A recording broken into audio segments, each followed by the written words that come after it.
Hello everyone, আশা করছি তোমরা সবাই খুবই ভালো আছো। তো আজকের দুপুরের খাবারে কি রান্না করেছিলাম তোমাদের সাথে শেয়ার করছি। তো দেখো, সাদা ভাত তো থাকবেই, এটা তো নর্মাল। তার সাথে ছিল লেবু, গন্ধরাজ লেবু।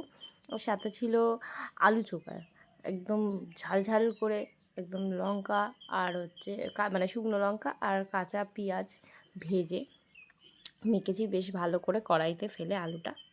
তারপরে এখানে ডাল করেছিলাম সাথে। ডালটা করেছিলাম পেঁয়াজ শুকনো লঙ্কা এগুলো দিয়ে ফোড়ন দিয়েই ডালটা করেছি। ইচ্ছা ছিল যে টক ডাল করার, কিন্তু টক ডালটা করতে পারিনি কারণ আম কেটে দেখছি যে আমটা পেকে গেছিলো, আর আমটা খেয়ে দেখছি যে মানে কাঁচা মিঠা আম, বেশ ওটা শুধু শুধুই খেতে বেশ ভালো লাগছিলো, তো ওটা শুধু শুধুই খেয়ে ফেলেছিলাম আমি। তো তারপরে এখানে ডিম পোচ করেছিলাম। তো এইটুকানি হচ্ছে আজকে আমাদের দুপুরের খাবার।